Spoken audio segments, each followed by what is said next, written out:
सोन के फल का हमारा अगला है पाठ की कहानी।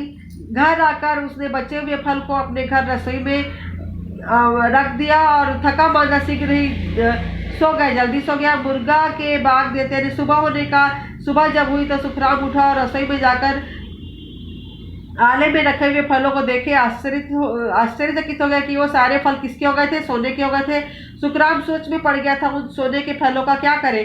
फिर उसने तय किया कि वो अगले दिन उसे बाजार में सोनार के पास जाकर बेच आएगा। दूसरे दिन वह जब सुबह जल्दी ही उठा तब उसने अपनी पत्नी सुखिया को बकरी चराने जंगल भेजा था तथा वहां तैयार होकर सोने के फल लेकर बाजार गया।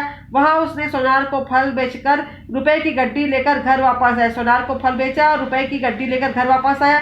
उसने घर में अपनी पत्नी सुखिया को सोने के फल के बारे में सारी बातें बता दी। पति पत्नी एकजुट होकर उन रुपयों को नया मकान, गहने, बर्तन आदि खरीदे। गांव वालों ने उनकी अमीरी को देखकर इसका कारण पूछा। वे सीधे साधे लोग थे तो उन्होंने सबको सच्ची सच्ची बातें बता दी।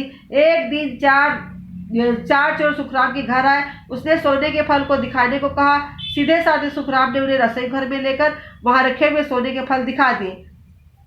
रात होते ही चारों चोर सुखराम के घर में सोने के फल को चुराने के लिए घुसे। खटर पिटर की आवाज सुनाई दी तो उनकी नींद खुल गई। उन्होंने अपने पति सुखराम को जगाया। उन्होंने चोरों को पहचान लिया। चोरों ने सोने के फल चुराए और वहां से भाग गए। अगले दिन सुखराम ने क्या करी, पंचायत बुलवाई। पंचों ने सुखराम तथा सुखिया से पंचायत बिठाने का कारण पूछा। सुखराम ने सोने के फल चोरी की बात पंचों को पूरा पूरा बता दिया तथा चोरों को पहचानने की बात भी कही।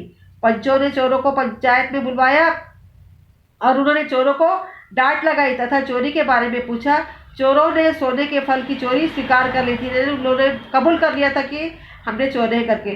पंचों ने चोरों से सोने के फल जब्त कर लिया। उन्होंने देखा कि सोने के फल कच्चे हरे हो गए थे। उन्होंने फल सुखराम को दिए। सुखराम ने वे फल रसोई के आले में फिर रख दिया। सोने के फिर से हो गए।